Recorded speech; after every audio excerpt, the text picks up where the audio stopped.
accepted. We want to welcome all those once again for joining us. Welcome and joining us today.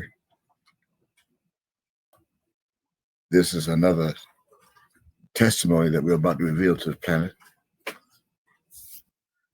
from and of the Celestial Lodge, the Celestial Lodge of the Universe, Hebrew, the Hebrews, far, far from beyond this planet.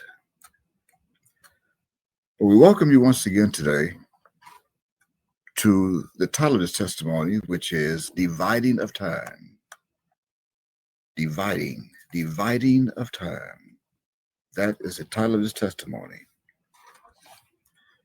The subject of this testimony will be taken from the book called Daniel in the King James Version of the Bible, Daniel, chapter 7 and verse 25.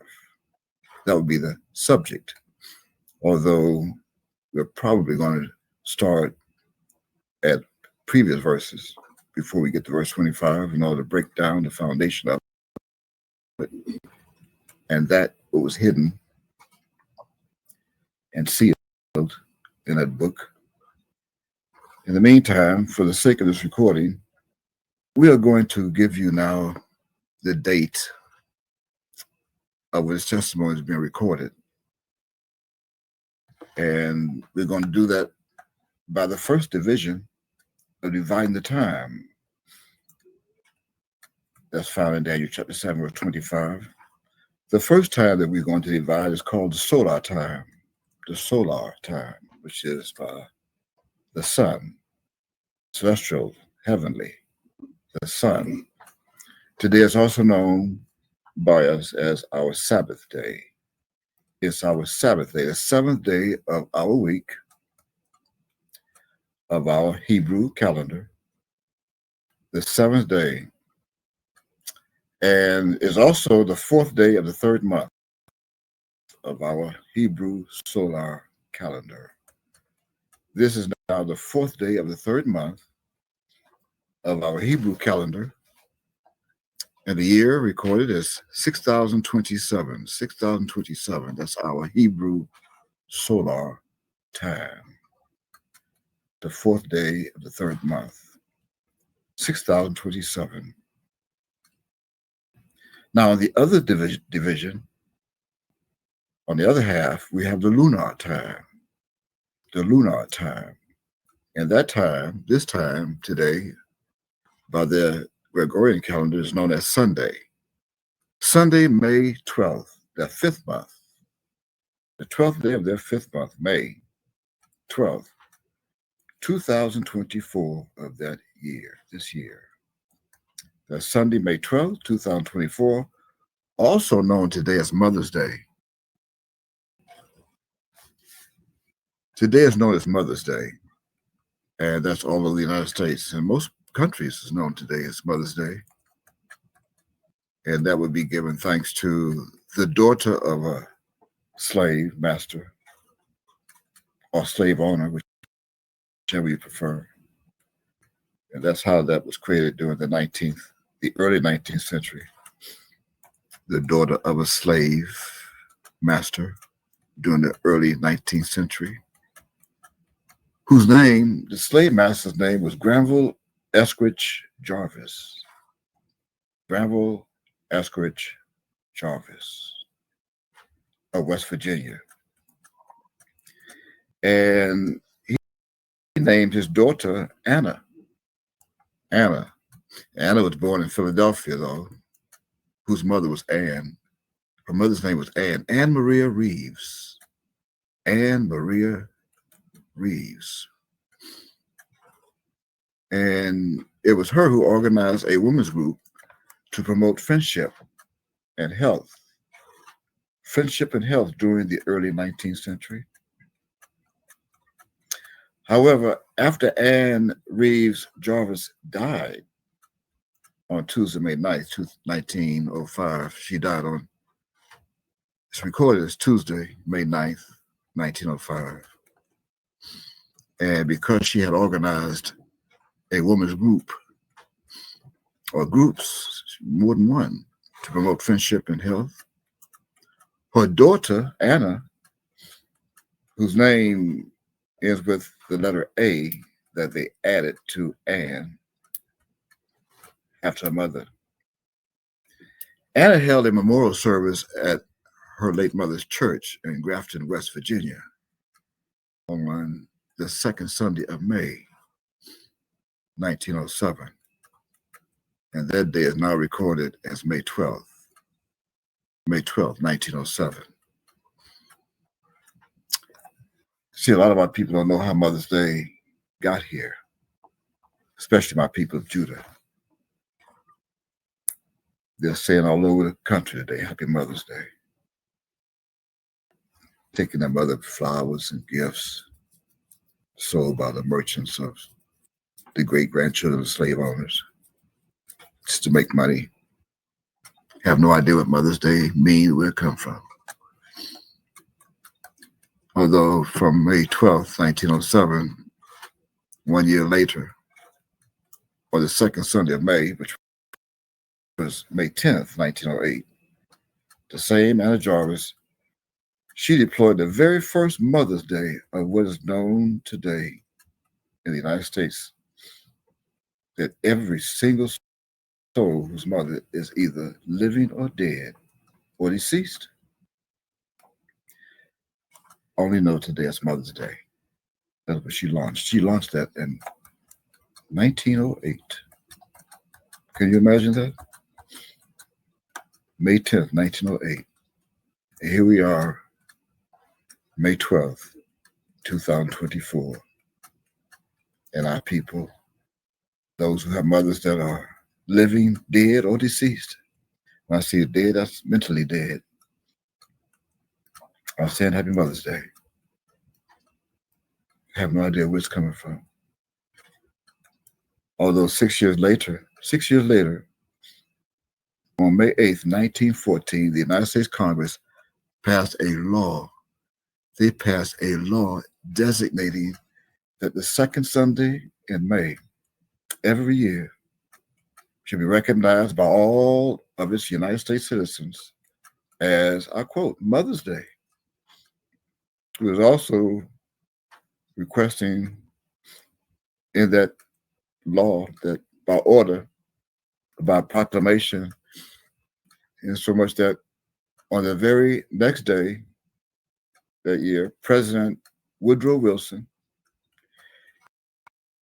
issued a proclamation declaring that the first National Mother's Day as a day for American citizens should show the flag, the United States flag, in honor of those mothers whose sons had died in war. This day does not only commemorate Anna Jarvis' mother, but all mothers who had sons that died in the war, according to Woodrow Wilson. Nevertheless, however, that's not my subject. I just want to bring to your attention how today, this day known as Mother's Day, that many of the people in this country, many, they will be celebrating something else tomorrow. And they're only recognizing the day but one day. One day, the only day, one day out of 365 days a year, they recognize this day to their mothers. They dedicate this day to their mothers. One day of the year. Why only one day? Well, how's that? Well, that means that by the prophetical promise of my celestial soul, see, I made a promise thousands of years ago.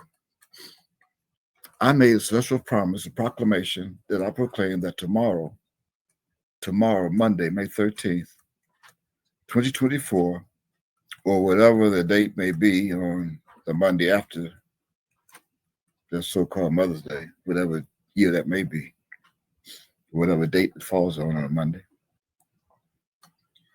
Those very same United States citizens, which includes mine own people of Yehuda, Judah, and Lawi, and the other 10 tribes of Israel, they will go right back into their own mindset, hating their mothers and their father not just Mother's Day. Have a Father's Day coming up next month, June. Because they would go right back into hating their mother and their father. They will no doubt resume their hatred for another 365 days, 364 days. Some even hate their mother today and father. Doesn't matter about Mother's Day or Father's Day. They will hate their mother and father another 364 days of performing just what my soul promised in Micah chapter 7 and verse 6. Speaking of Micah chapter 7, verse 6, I'm going to remind you to grab your study tools, grab your King James Version, 1611, Holy Bible, the Authorized Edition, 1611. Grab your Strong's Concordance, Strong's Exhaustive Concordance by James Strong, and a dictionary or two. And we're going to provide one for you if you do not have one in Strong's Concordance. We help you along this testimony by sharing ours with you. You'll see it on the screen. It'll be on the screen as I speak. We'll share ours with you. It's also online. Also, most importantly, we're going to ask you to grab something to write with. Grab an ink pen or a pencil. Take notes. Take plenty of notes. Something to write on. Grab a notepad, a tablet or something, and take some notes. And, that way, once you've completed this testimony, watching it and viewing it, you can go back over it and go over your notes and study them. Study your notes according to 2 Timothy chapter 2 and verse 15. Study to show thyself approved to the God of Hebrews, that you have the right to divide the truth, that I'm dividing the time and times. That way you can show all those that you come across that you studied, and they not be ashamed of what you study, dividing the word of truth. So now that you have your Bible, I'm going to ask you that you turn to Micah chapter 7, and you'll see, and you're going to read how my soul promised that in the last days, just like now, that these are the last days. You're going to read how I promised that the day after Mother's Day and the day after Father's Day, that the children will go about another 364 days hating and turning against their own parents, their mothers and their fathers, just as promised. So with that said, Micah chapter 7 and verse 6. Chapter 7, verse 6. And I said this over 3,000 years ago in Hebrew, which reads, I'm going to read today in English, as I quote, "For the son dishonoreth the father. The daughter riseth up against her mother, and the daughter-in-law against her mother-in-law. A man's enemies are the men of his own house." His own house. Enemies. That's family. The house is also a family. That means family members will turn against each other. Brother against brother, brother against father, sister against father, sister against mother, sisters against sisters. Havoc in their own house. Needless to say, but that's not where that also ends. That also followed my very soul, such a souls throughout time, up to over 1,000 years later, over in the Middle East, the same Middle East in Judea, that recorded me saying in the New Testament. It's also found in the New Testament, a book called Matthew. Matthew in chapter 10. So turn to Matthew chapter 10 now, in part, as I read in part, begin at verse 33. I'm going to read to about verse 39. Matthew chapter 10, verse 33 through 39. That reads, and I quote, "But whosoever shall deny me before men, him will I also deny before my Father, which is in heaven. So think not that I am come to send peace on earth. I came not to send peace, but a sword. I come not to send shalom." That's peace in Hebrew. But a sword. "For I am come to set a man at variance against his father, and the daughter against her mother, and the daughter-in-law against her mother-in-law. Sounds familiar? That's the same soul. The same soul of Micah chapter 7 is the very same soul of Matthew chapter 10 who's speaking right now. In verse 36, and a man's foes shall be they of his own household. He that loveth father or mother more than me is not worthy of me. And he that loveth son or daughter more than me is not worthy of me. And he that taketh not his cross and followeth after me is not worthy of me. In verse 39, he that findeth his life shall lose it. And he that loseth his life for my sake shall find it. End quote. End of verse 39. From 33 to 39, Matthew chapter 10. Make a note of it, read it, go over it again if you like. If you're viewing this recording, this video, you can just rewind it. In fact, memorize it if you can. I didn't leave that on record as if it was not going to happen. It's happening now. In the meantime, as we get started now, as I said at the beginning of this testimony, the title of this testimony, once again, I repeat, and it's also a revelation, which is dividing of time. Dividing of time. And the subject of this testimony is taken from Daniel chapter 7 and verse 25 as we divide the time. Again, that's solar time, which is today our Sabbath day, the seventh day of our week, which is also the fourth day of the third month of our calendar, 6027. And also lunar time, Sunday, May 12th, 2024, also known as Mother's Day. So now as we continue to take out, as you took out your study tools, we're going to ask you to turn now to Daniel chapter 12. Turn now to Daniel chapter 12, and we're going to start at verse 1. Begin at verse 1. Daniel chapter 12, begin at verse 1. And that reads, as I quote, and at that time shall Michael stand up. Now, Michael is also a euphemism in English that was euphemized by the theologians of England who transliterated the scrolls with some help from 7 elders of Hebrew, of Israel.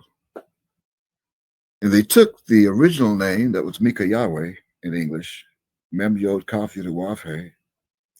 They took Mem Yod Kaf Yod Wav He, transliterated that into Micah Yahweh. Then they realized that they cannot add the theophoric extension on the end of Micah Yahweh. The theophoric extension means it bears the name of a deity. This deity of subject is the Hebrew deity, in English translation known as Yahweh. In Hebrew, it is made up of 3 Hebrew characters, one of the 3 positioned twice, and that would be He. So it's known from right to left as Yod He Wav He. And that would be the theophoric extension added on to Micah, Mem Yod Kaf. So with Mem Yod Kaf Yod Wav He, you have Micah Yahweh. Then they realized they cannot do that.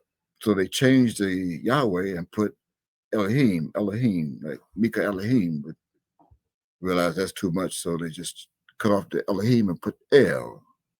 El is short for Elohim, that means God. And the meaning of Mikael means who is like God. But with Micah Yahweh, then it means who is like Yahweh. So realize, of course, that they didn't want no one to connect the two. They cut off El, and they left the world with only Micah. Same soul. That means Micah and Mikael and Micah Yahweh. And Mem Yod Kaf Yod Wav He is the very same soul. One. All 3 agree as one. You can find that in 1 John chapter 5, verse 8.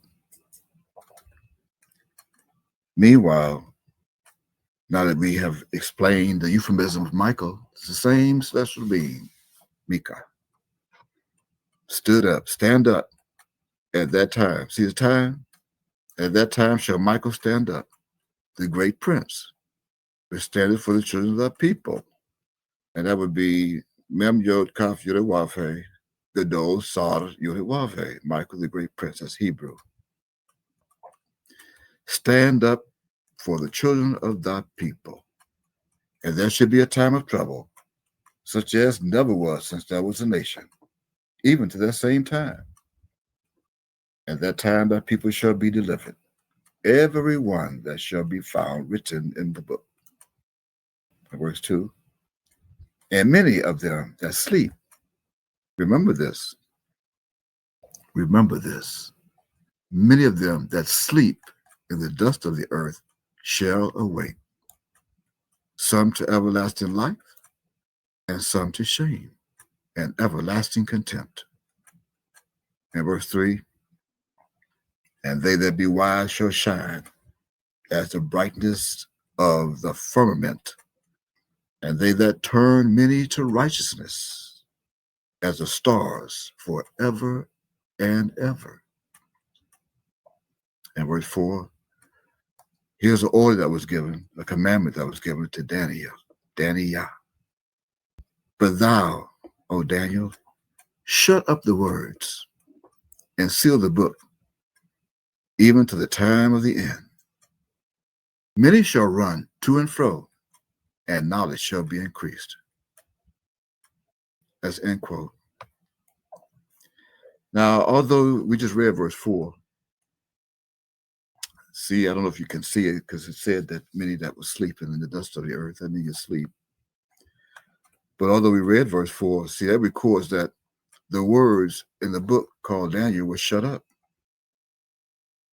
And as surprising as this may seem to you or become, Daniel wasn't the one who shut the words up or sealed the book. The one who ordered him did that. The angel that ordered Daniel to do that was the one who shut it up and sealed the book. But that means the book was still sealed. It was sealed. So how could you read it? And that book is just not only the book called Daniel. Anyway, take a look now at Revelation chapter 5, since the book was sealed. Let's go to that for a moment. Revelation chapter 5. And that's in the back of the Bible. It's not a part of the New Testament. They just place it in the back because it's cryptic. Revelation is a supplement to the book called Daniel. It's a supplement. It's cryptic. It's full of symbols and it's codexed. Very cryptic.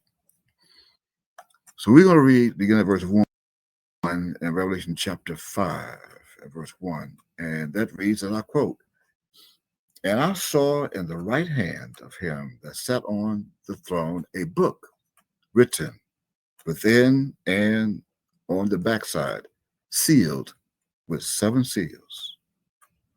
Now that book will be referring to the book called Daniel. Verse 2, and I saw a strong angel proclaiming with a loud voice, who is worthy to open the book and to loose the seals thereof? And notice that in this verse, it didn't number how many seals that there are or thereof. But someone asked a question. Who is worthy to open the book and to loose the seals thereof? See, you may think that's a question, but it's not. That's the answer. You would know that because it was sealed and your mind is sleeping.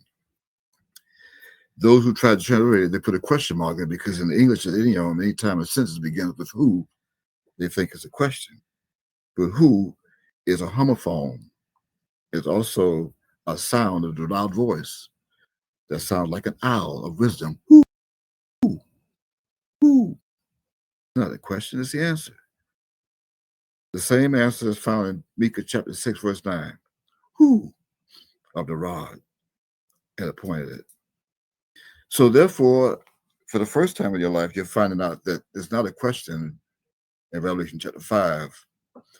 Revelation chapter 5 is loosing the one who is worthy to open the book and loose the seals thereof.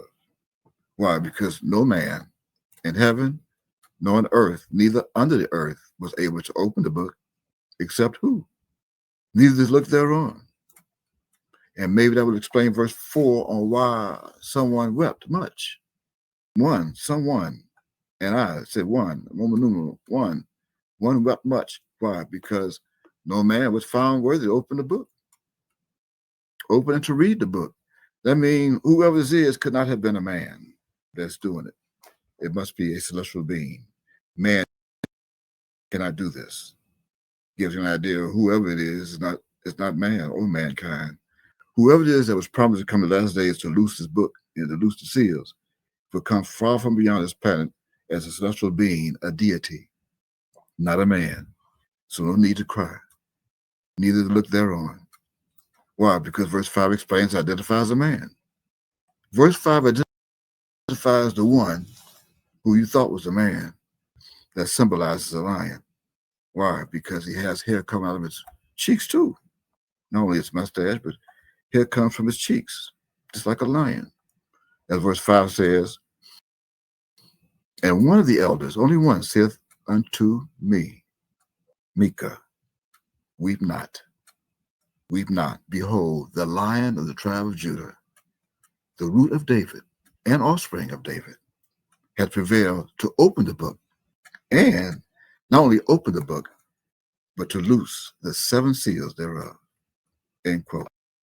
End of verse 5, Revelation chapter 5. So now you know another secret.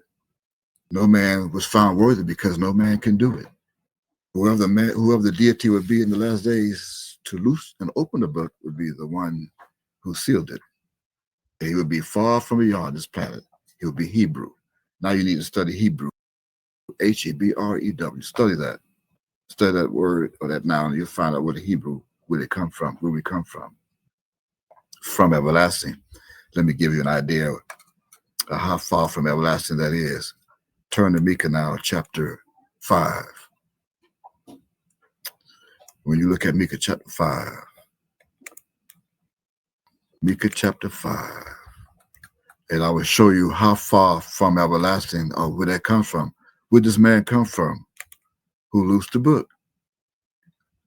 Micah chapter 5, verse 2, and I quote, but thou, Bethlehem Ephratah, though thou be little among the thousands of Judah, yet out of thee shall he come forth unto me, Micah, that is to be ruler in Israel, whose goings forth have been from of old, whose goings forth have been from of old, from everlasting, far from beyond this planet, from everlasting, far from this planet of old.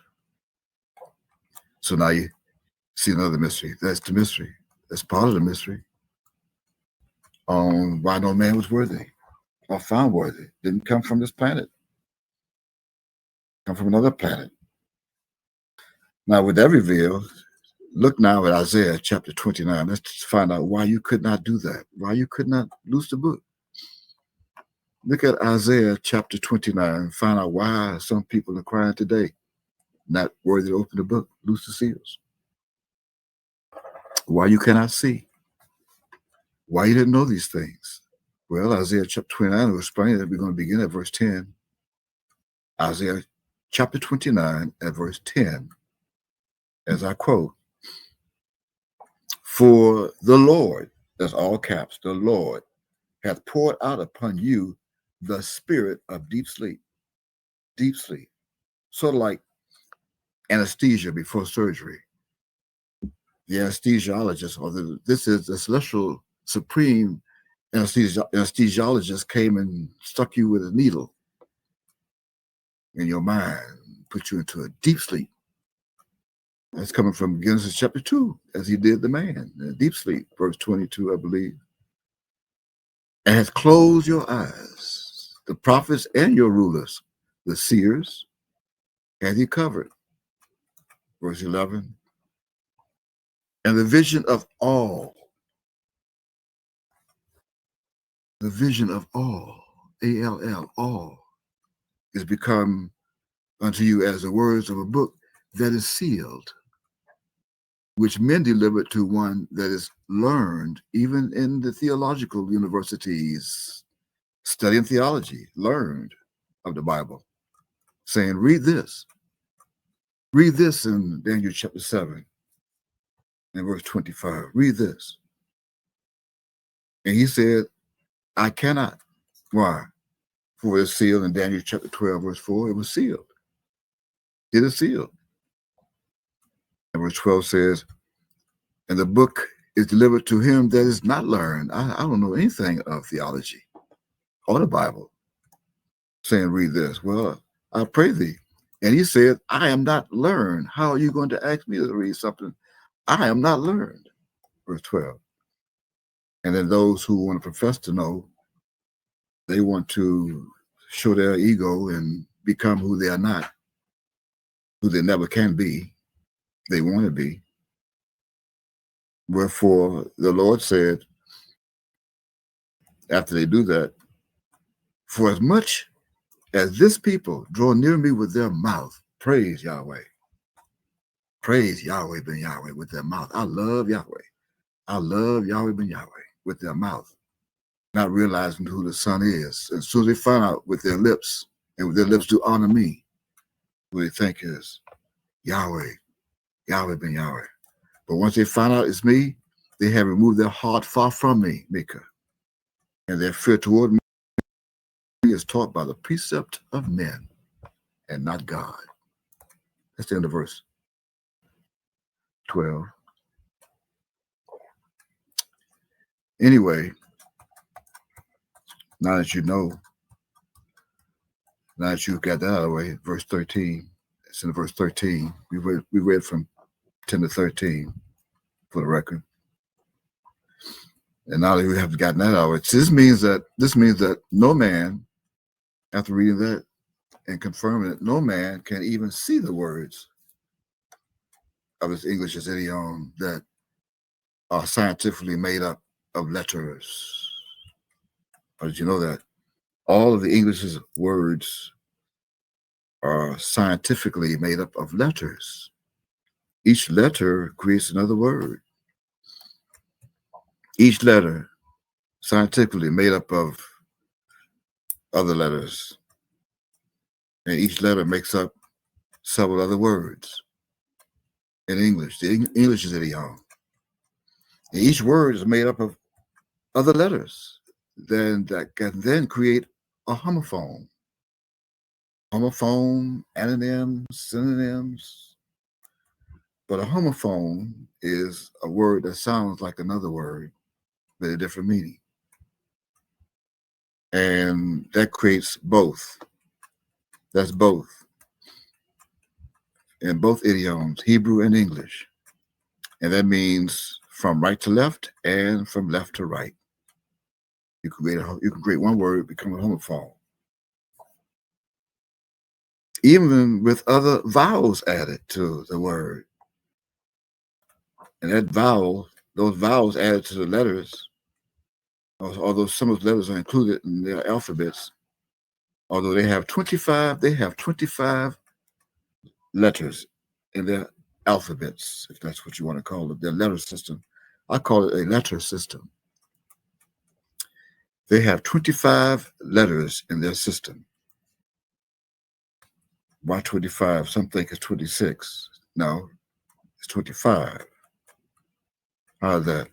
Well, you must keep in mind that the symbol O, that was positioned as number 15 of their system after their N as 14, that was created from our Nun. N was created from our Nun, which is also 14th Hebrew symbol. Is not their letter. O is not their letter. Why? Well, because O is a symbol. O or zero, O is a symbol. And as a reminder, when two of that symbol are connected to the symbol O, when they're connected together and joined as one and placed vertical in a vertical position, then that creation creates what appears to be the numeric 8 of that system, numerics 8. In the meantime, now that we've gotten that revealed, in the meantime, let's now go to and look at our subject, Daniel chapter 7. That's the title and the subject, Daniel chapter 7. And we're going to begin at verse 21, not 25. For a reason, we have to build up a foundation. So let's go to now, turn with us to Daniel chapter 7, and we're going to start at verse 21. 21. And that reads, as I quote, I beheld, and the same horn made war with the saints, and prevailed against them. Verse 22, until the Ancient of Days came, and judgment was given to the saints of the Most High.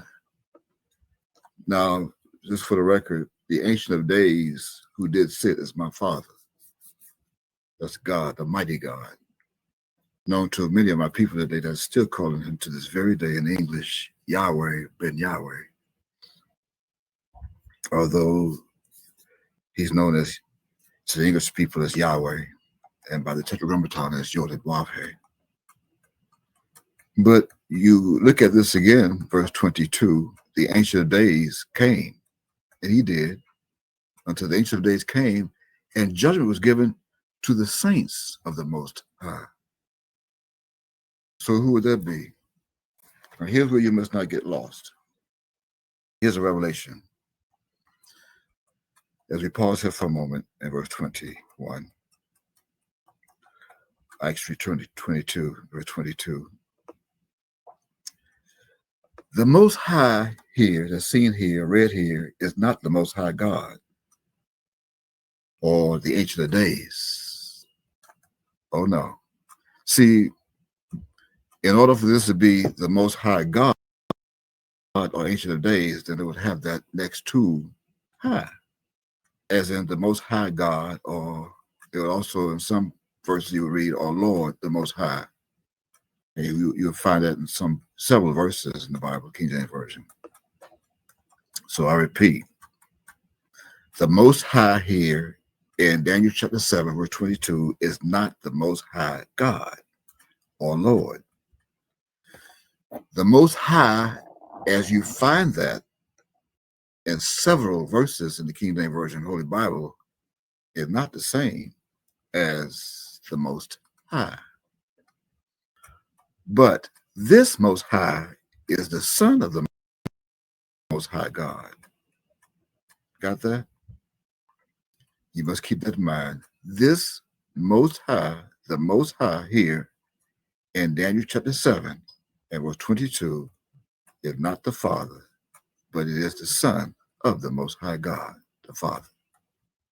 Now, as I continue, and the time came that the saints possessed the kingdom. Verse 23. You must take your time with this now. Follow me. Take your time. Verse 23. Thus he said, the fourth beast shall be the fourth kingdom upon the earth. I repeat, verse 23.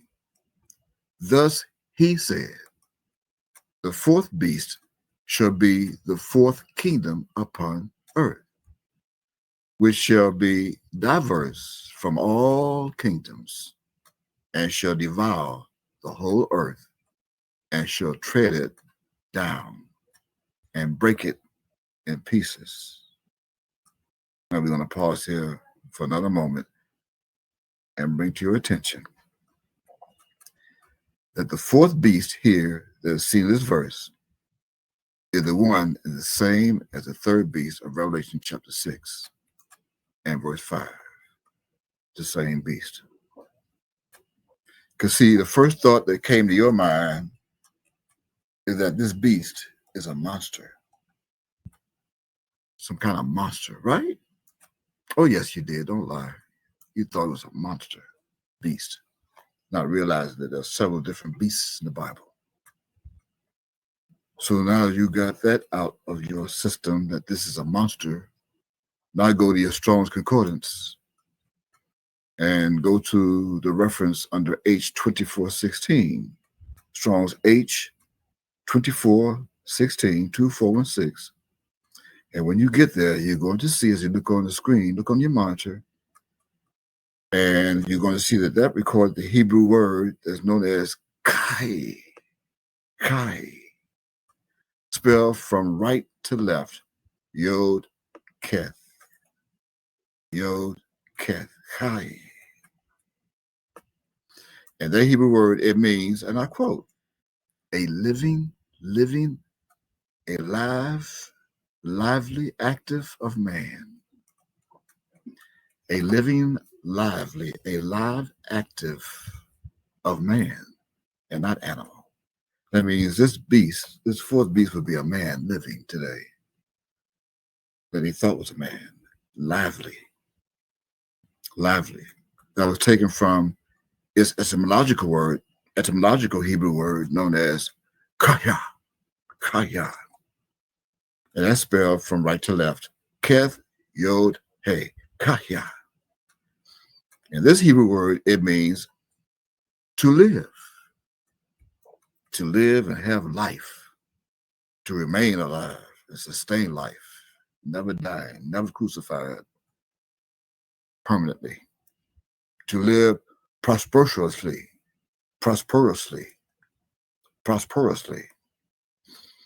Or like live forever, and be quickened, to be alive. And not only that, but to be restored to life or health, to preserve alive for the last days, to let live, to quicken and to revive, to restore to health, to revive from the dead, and to restore back to life, etc., etc., etc. And that's what this beast is. That's what it means. This beast is a celestial being that was revived by the Father and brought back to life. Just like after his crucifixion over 2,000 years ago, 2,024 years ago. He went up in a ship and left this planet. You can read that in Acts chapter 1, verses, and start from verse 9, 10, 11. You'll see it. In the meantime, all that meaning is related to the soul and body of the Christ of Yod-Heh that's empowered by Strong's H2331. Look it up. That'll be on Strong's Concordance, reference H2331. That seals the Hebrew word kaha, spelled from right to left in Hebrew, Keth Wav He. And that means to tell, to declare, to show, and to make known. Also to breathe or to the breath of life, just to name a few. And just as my celestial soul is doing right now, to reveal. I'm revealing and making known. I'm declaring and making known right now the secret, the hidden mystery of this beast, of what it truly means, of my soul. Okay, now let us continue on now to verse 24 of Daniel chapter 7. Verse 24 of Daniel chapter 7, and that reads, as I continue to quote, and the 10 horns out of this kingdom are 10 kings that shall arise, and another shall rise after them, and he shall be diverse from the first, and he shall subdue 3 kings. Now, as we pause here for a moment, let me reveal that these 2 kings of verse 24 are all, these 10 kings rather, these 10 kings of verse 24 are all symbolized into becoming inanimate. They are inanimate. And for you who are taking notes, it's spelled from left to right, inanimate. INANIMATE, inanimate. Again, from left to right. INANIMATE,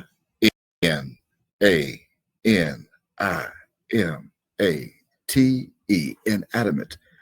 That's who these 10 kings are. They are inanimate, which is an English's adjective. And that means, according to the dictionary, you can get dictionary.com, Merriam-Webster's dictionary, and here's what it means. It means lacking the qualities or features of living beings. Also, not animate, as in inanimate objects, lacking any sign of life or consciousness. In other words, also appearing dead, end quote. You can find it in your dictionary. And now, with that explained, because they are all dead and inanimate, I am now making them arise in the last days. Arise. Why? Well, because these 10,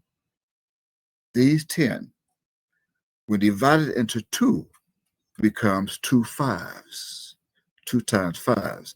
That's 2 5s.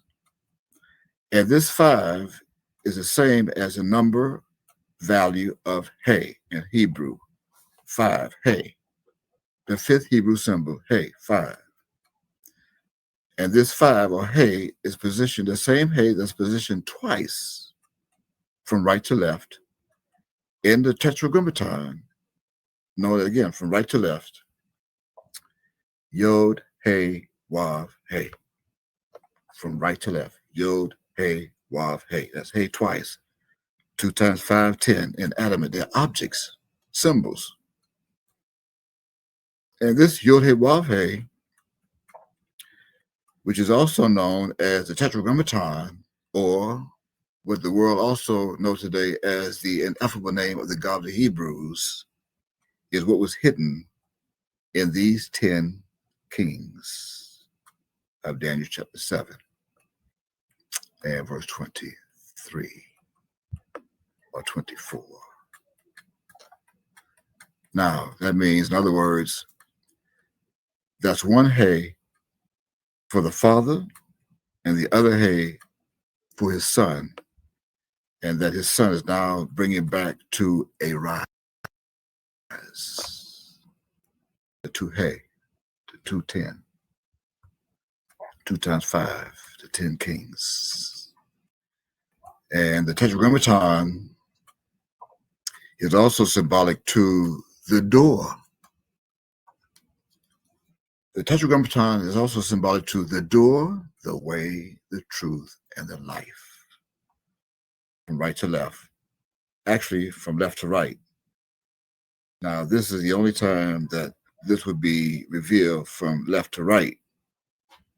The door, the way, the truth, and the life. 2 times 5 equals 10. That means 5 for the Father, 5 for the Son of He. Now, this means that the Father is the door. The Father is the door. The Son is not the door.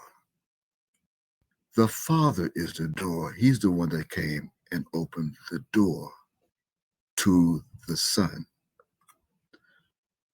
So the Son can come in and then bring you in through the door.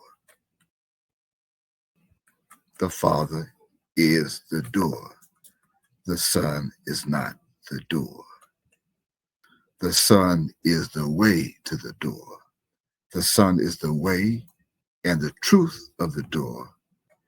And the door, once you go through the door and get the truth then the Son will take you to the life, who is also the Father. You got that? I repeat, the Father is the door. The Son is not the door. The Son is the way and the truth to get you to the life everlasting of the door. So let's pause here for a moment, and we're going to prove that as we guide you to this truth by turning first to this book. This book that's titled An Introduction to Hebrew, the Language of God, Yodewafhe, was written by Ma'ab in it was released in 1993. That's like about 31 years ago. 31 years ago, 1993. And in this book, it's a black and white photo image. In this book, and to the bottom of this photo image, black and white, I'm going to quote, he said, Shalom Aleichem, period. Shalom Aleichem, period. I am the Grand Master of the Celestial Lodge. See? The Celestial Lodge, the Grand Master, architect of the universe, the blessed and only potentate, and I'm the founder of the nation of Yod-Heh-Wav-Heh, not Yahweh. I repeat, he writes, I am the founder, in part, I am the founder of the nation of Yod-Heh-Wav-Heh. True holiness and righteousness, the kingdom of Shalom, which is the most powerful knowledge of peace in existence, end quote.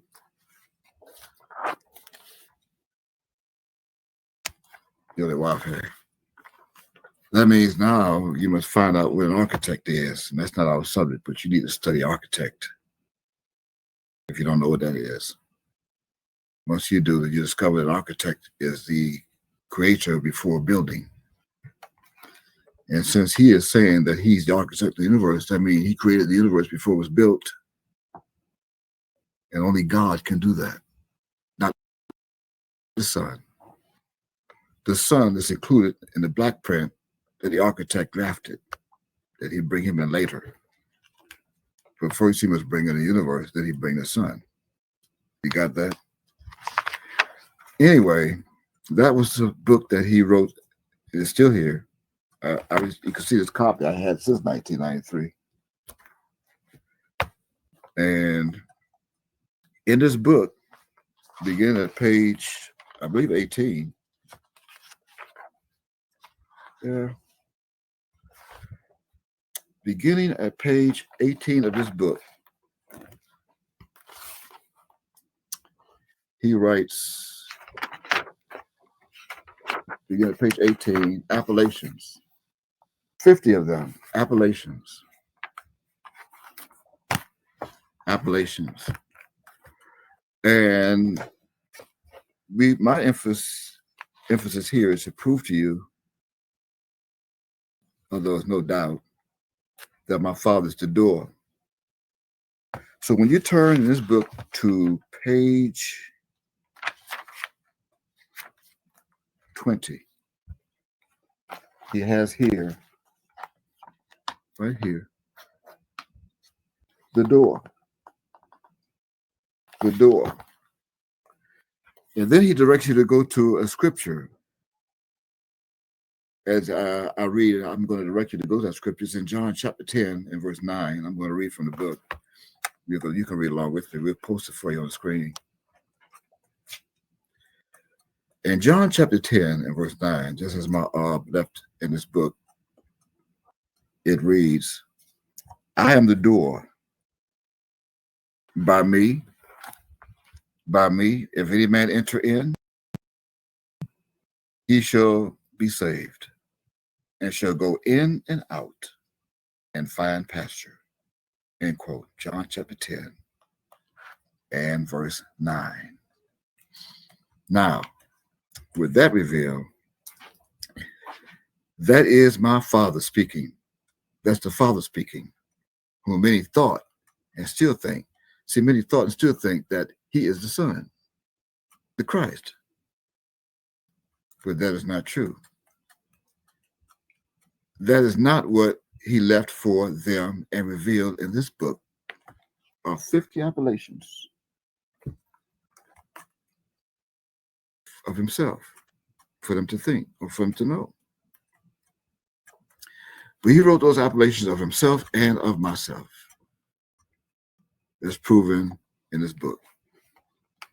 From page 18, from pages 18 to page 29.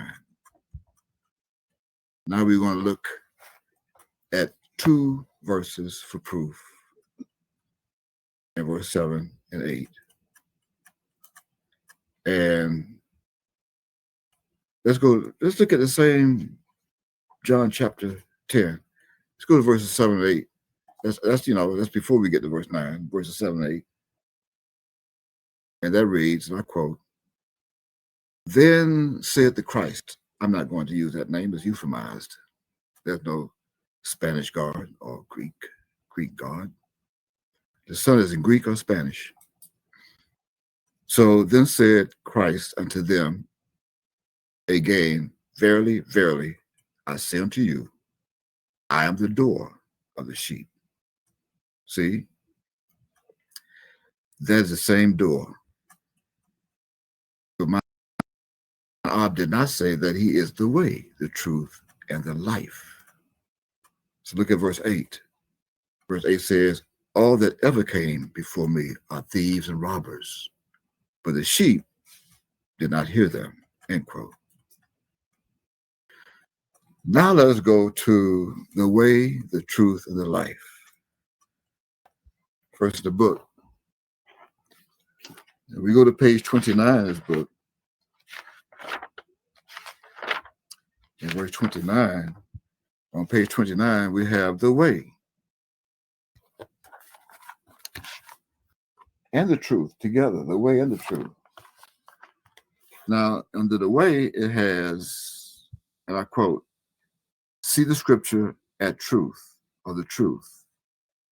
And then we go to the truth, it takes us to John chapter 14. So let's look at the life before we go to John chapter 14. When we get to the life, it takes us also to John chapter 14. So we got the life, the truth, and the way that takes us all to John chapter 14, all 3. So let's go to John chapter 14. John chapter 14,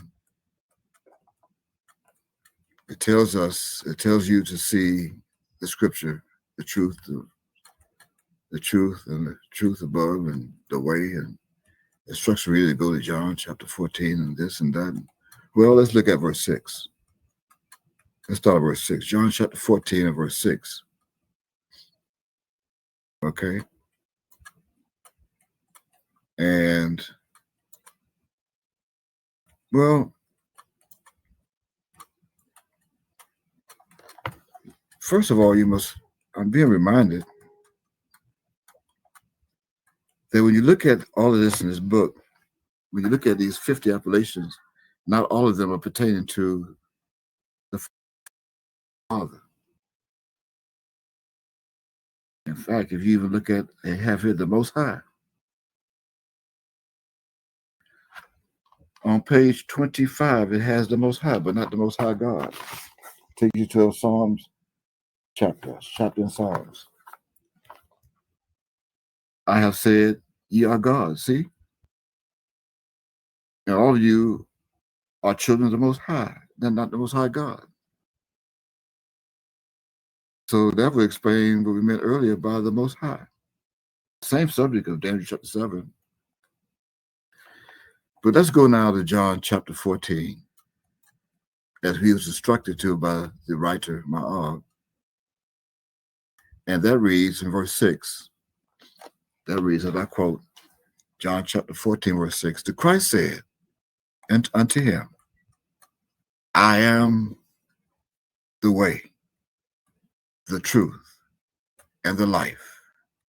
No man cometh to the Father but by me." See what the Son said and not the Father said. If that was the Father, then why would the Father not say or warn you that you cannot get to me but by me? It was the Son who said, no man can get to the Father but by me. Why? Because that is the Son. That is the Son here to take you to the Father, who is the very one that proclaimed in this book,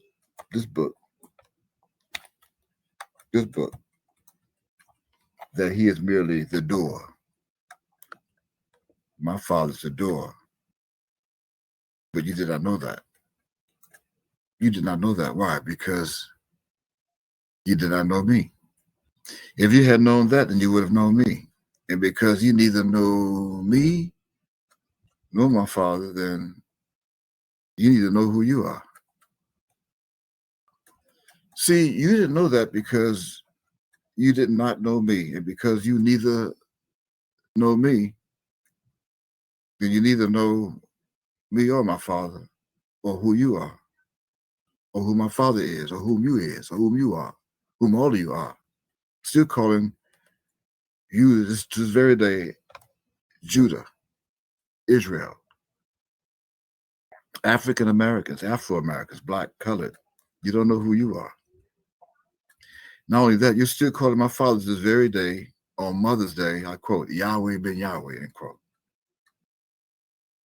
So with that said, now look at verse 7 to this truth of John chapter 14. That reads, verse 7. See, if you had known me, you should have known my Father also. And from henceforth ye know him and have seen him. Where have you seen him? Well, if you were back in those days in the 1980s, then you saw him in the Temple of Love in Miami, Florida. If not, if you have not been back there then, now you see him on videos and books and photo images. In the meantime, however, go back now to Daniel chapter 7, and we're going to go to verse 24.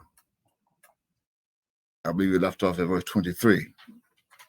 So go to verse 24, Daniel chapter 7, verse 24. I also seal these very same two, the Father and his Son, that are now being read as two kings here in verse 24. In fact, that's where we left off at, verse 24. We left off at verse 24. And that's who that verse hid and sealed the Father and the Son. In verse 24, that are not inanimate. These two are not inanimate, but rather they are both animate. A-N-I-M-A-T-E. Animate, and that means bring to life. Bring to life. For example, the desert is like a line drawing, waiting to be animate with color. And animate also means to give, like a movie character, an appearance, the appearance of movement using animation techniques.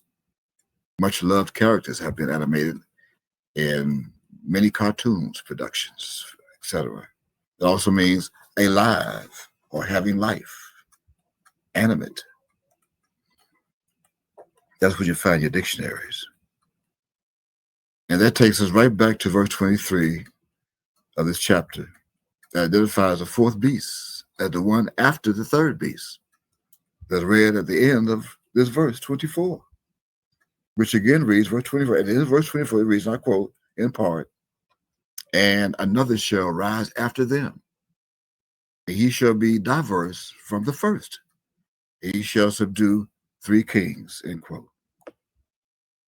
And that diverse, D-I-V-E-R-S-E, that diverse means that the second one would change from what was known on the planet that was taught by the first king.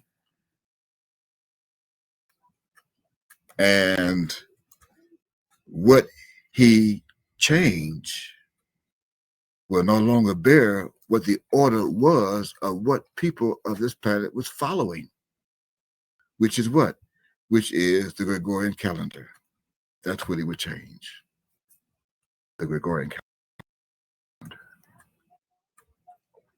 Why? Because the first king symbolizes a father, and another king after him to create them symbolizes the one whom will make the change by his true name from the historical and the original name. Now look at verse 25. Let's see. Look at verse 25 of Daniel chapter 7. And that reads, and he shall speak great words against the Most High. Pause. Pause here for a moment. Let's go back and look at that again. Again, I repeat, quote, and he shall speak great words against the Most High. Pause. What do you see? What did you read? You cannot see it. You cannot read it. Why? It was sealed. This means that the he here in this prophetical cryptogram is the Father. What? What did you say? Okay, I repeat. The he, the noun he that is seen here in this prophetical cryptogram is the Father, Yod-Heh-Wav-Heh. Or did you not know this?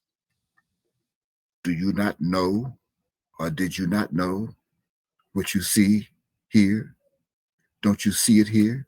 Do you not see it here? Do you not see it here? No, you cannot see it here. Why?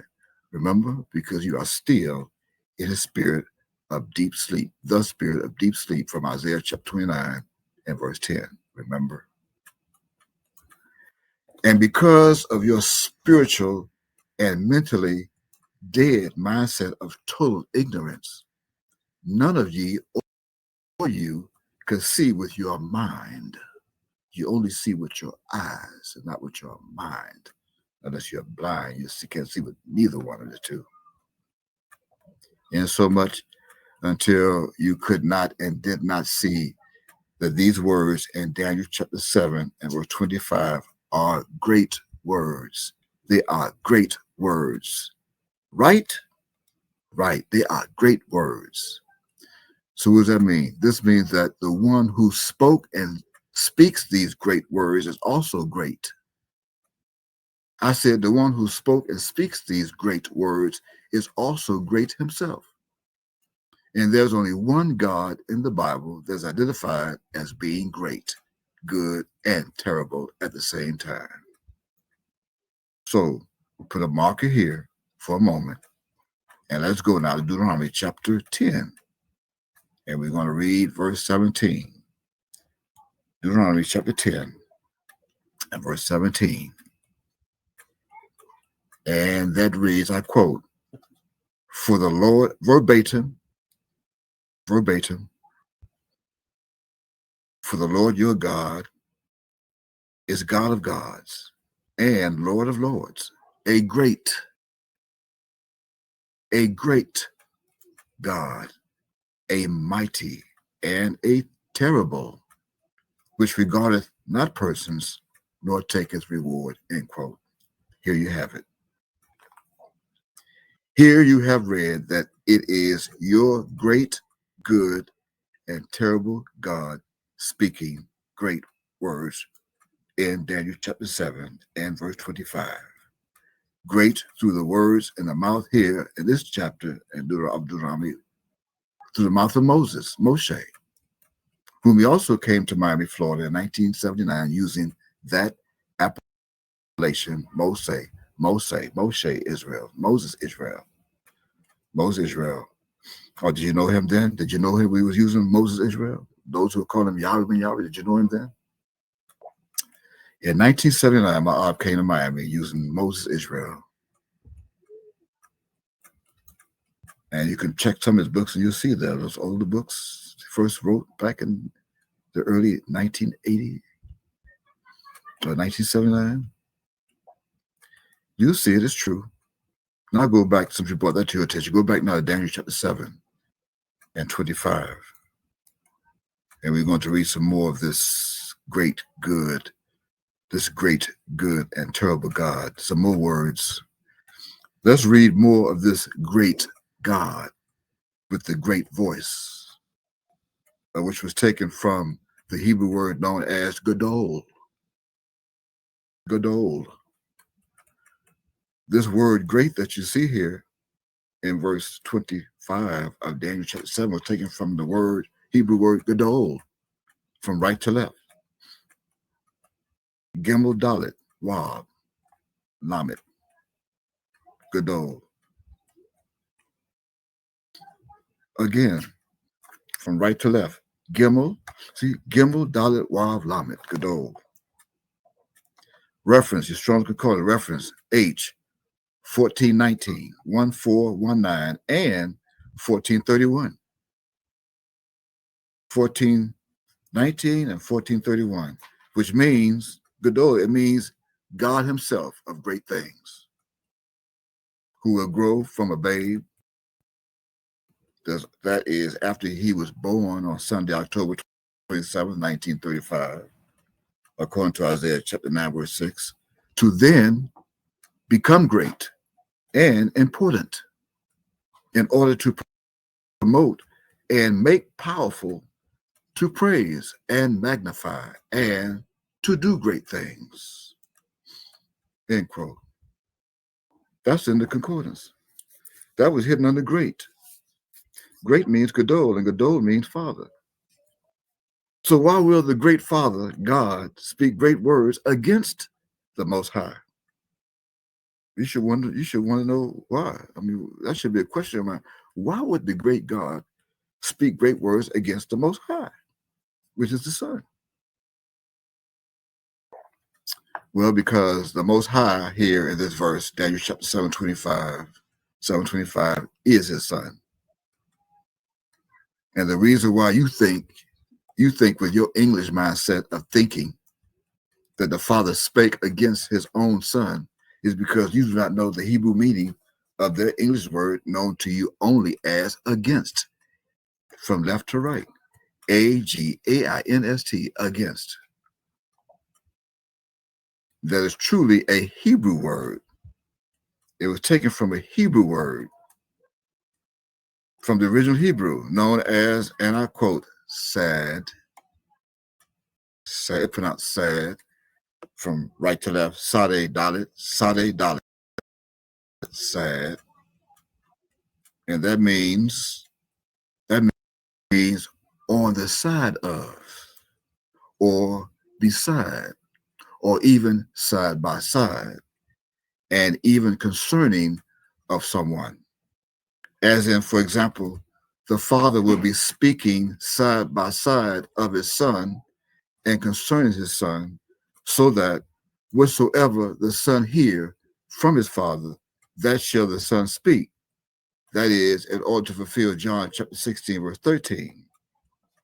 And that will also explain why you see my Facebook profile photo on my Facebook timeline right on the right side of mine off photo, one of these photo images. Why? Because I will never post my own photo image of my own oneself on my Facebook profile by myself. Why? Because I'm not by myself. I have my Father with me, and I'm with him. You didn't know that. You thought against was your English mindset, that I'm against you. I don't agree with nothing you're saying. Like some may be doing right now, watching this video, this testimony. I don't agree with you saying. I'm against that. Well, which against are you against? Are you sitting side by side by me? Are you going to be with me side by side? Or are you on the English mindset of the devil being against me? Like the devil's against me. Are you a devil? If you're a devil, then you're against me. But if you're Hebrew, then you're also against me. See, I got you going and coming.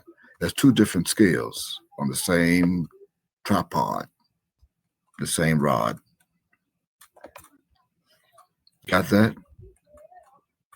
You'll never see me post my photo alone. Why? Because I'm against my Father. I'm right against him. Don't you see me? I'm right against him. Look on the photo. I'm right against him, and he's against me.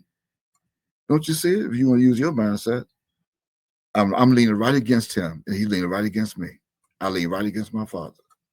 That's why he speak great words against me, against the Most High.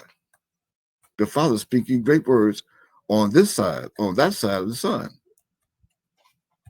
and not against him on layman's term, as you know it or as you thought. Now read on. Not as you thought. Read on. And shall wear out the saints of the Most High. What does this wear out? See, this wear out means the affliction on the saints. Just as my Father, the mighty God, promised in Genesis chapter 15, verse 13, for 400 years, they should be afflicted 400 years of the saints. And at the same time, he would then enjoy doing to them what he's doing to them today until they become old after using them up completely. That produced the Hebrew word known as Bala. Bala. That's Beth Lamed Hey. Bala. Reference Strong's Concordance. Reference Strong's H1080, 1080, and 1086, 1086. You'll find it there. That's what it means.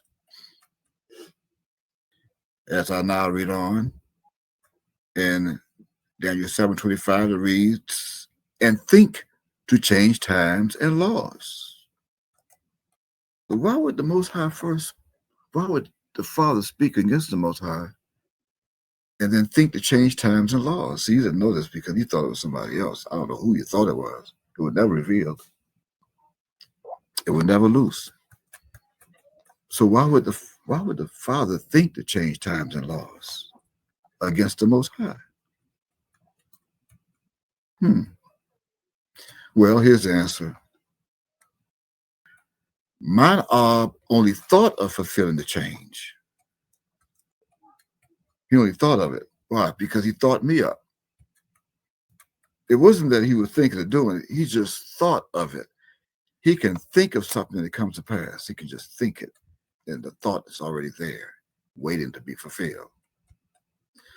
Mine only thought of fulfilling the change. And as a thought, he produced me in his thought and chose me to change their word laws from left to right. See, he chose me to change the word laws. I'm going to go a little slower so you can follow this. See, go back for a moment, and he thought to change times and laws, see, and think to change times and laws, LAWS. So as he thought of that, he thought me up. He chose me to change the word laws, LAWS, from left to right, back to the abbreviation of slaughter, SLAUGHTER, slaughter, which is SLAW, slaw, from right to left, and not left to right. Or did you know that? Did you know that laws from left to right is also slaw from right to left? We just basically changed and put their S in the front. You have SLAW from right to left with their S now placed first. Why? To fulfill Matthew chapter 19 and verse 30. That says, and I quote, as many that are first shall be last, and the last shall be first. So why slaw? That's abbreviation for slaughter. Because first of all, the lamb was brought to slaughter. The lamb was brought to slaughter that you find in the book called Isaiah twice. But the first time they completed the slaughter. And the children of Israel, Judah was brought into slaughter during the slave trade. But at the end, there won't be the completeness of the slaughter. Some will be saved. Some will be brought out of the third part through the fire. According to Zechariah chapter 13, verses 8 and 9. So with only part of them being slaughtered, then we're left with slaw. The only part of the Son would be crucified, but not all. We're left with the slaw from the laws. Remember, the first shall be last, and the last shall be first. It didn't specify what it was of those things that were many that would be, right? Right. Well, that many pertains to many things, which includes the Englishes, letters, or alphabet, should you prefer. That would be last, some first. Some letters would be placed last, and some letters would be placed first, depending on which way you're looking at it, from left to right or right to left. So here you have SLEW, slaw, from right to left, with the S out front that leads the other three symbols or letters in English, which is a short form, again, of slaughter, SLAUGHTER, opposed to laws. That means they want to slaughter our laws as well, but they couldn't slaughter our laws. We are slaughtering their laws. I'm taking them out. I'm destroying them from left to right, to LAWS. That will never change. Right? So what makes you think or thought that the mighty God would change his own laws? Let's read on now with that unanswered question. You should already have answered that question. And they shall be given into his hand until a time and times and the dividing of time. And that's the end of verse 25. I'll repeat the last part. It says, and they shall be given into his hand until a time and times and the dividing of time. End quote. So the first thing that you should want to know is, who is they? T-H-E-Y. Are they the ones that was given to slaughter by the God of the Hebrews to his enemy, the slave masters? Who are they? You wouldn't know. Why? It was sealed. Remember, the words were shut up and the book was sealed. So who are they that shall be given into his hand? And remember, that's into, I-N-T-O, his hand, and not given to, T-O, his hand. So who are they? Well, the answer is no one. What? Yeah, no one. Inanimate. What? Yes, inanimate. Why? Why? Right. In other words, or another word, singular, that is not they, T-H-E-Y. That is not they, T-H-E-Y, as you know it to be they. But rather, that word is what had been translated to become the result of me shutting up one word. Remember Daniel chapter 12, verse 4? I shut up one word to produce two words after transliteration to then be sealed in the book. So I took one word to produce two words, and then I sealed the book on both words, of which one of the two words was produced to only one letter. Now, in other words, I shut up what was known as their English word known as the, T-H-E, the. That was then sealed up with a space, and then the sealment also included the letter Y that was added separately, that was added to the, T-H-E, to be found juxtaposed in the last days, today, right next to their letter Y. That was then used after being created by our symbol Yod. And now, today, I have taken both their word, the, T-H-E, and their letter Y that was produced from our Yod and change that back to my father Yod, Y-O-D. And I then put that in my own hands and my hand. That is a metaphor for head, H-E-A-D, opposed to H-A-N-D, H-E-A-D, to now be placed on the heads, H-E-A-D-S, of mine saints, even to wear that Hebrew symbol on their head as Yod, just as promised in Revelation chapter 14 and verse 1. If I did not do that, then this could not be fulfilled. I placed the name of my in their forehead. Into, as in into, separately. N-I-N, preserved in Revelation chapter 14, verse 1, and 2, to make it happen today. And that reads, Revelation chapter 14, verse 1, that reads, I quote, and I looked, and lo, a lamb stood on the Mount Zion, and with him 144,000, having his father's name written in their foreheads, end quote.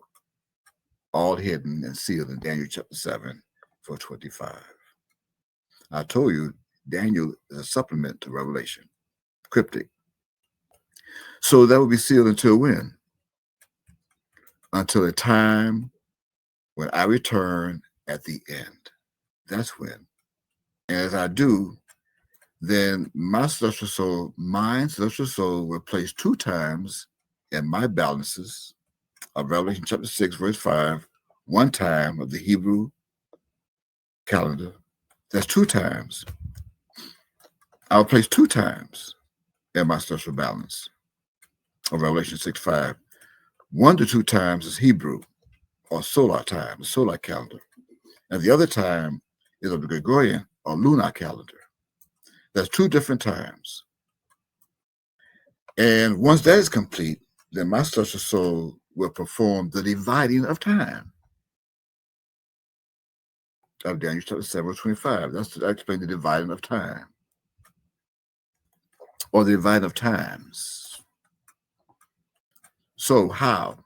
By using the word known to you only as T-I-M-E, which is time, singular.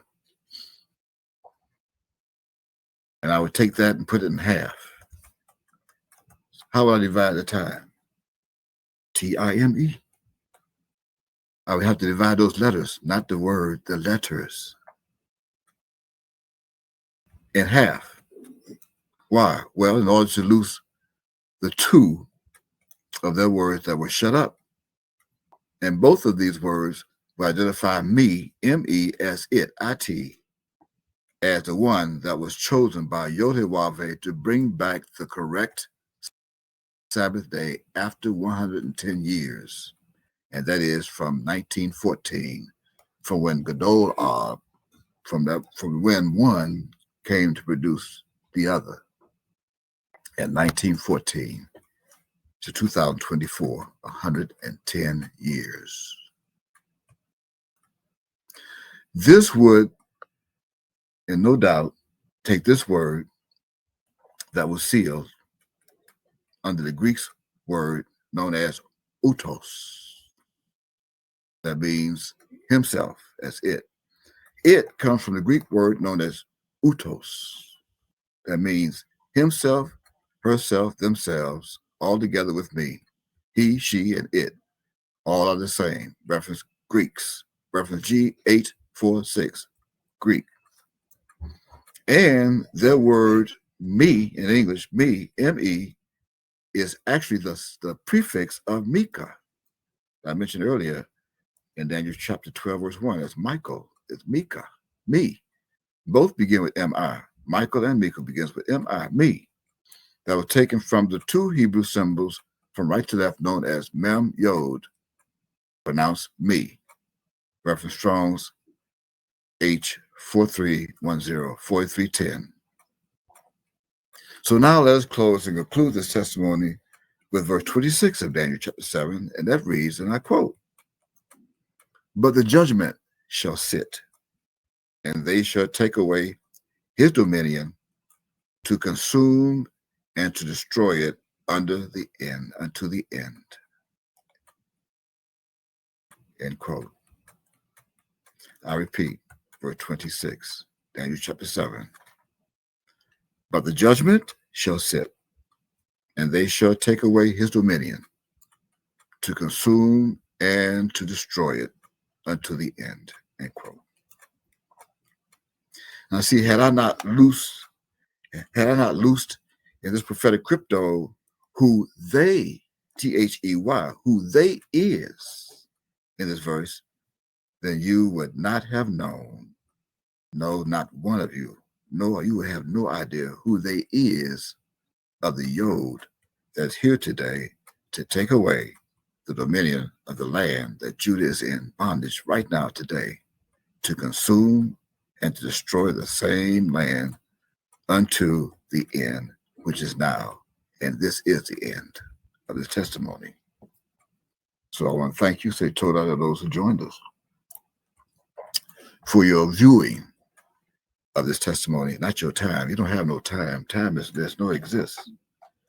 Time does not exist. If time existed, then we won't have any. We won't have no time left. So with that, I say shalom to you, shalom Yehuda, and stay safe. Shalom and stay safe with mine, Ahab, until we get together at another date. Praise Yod.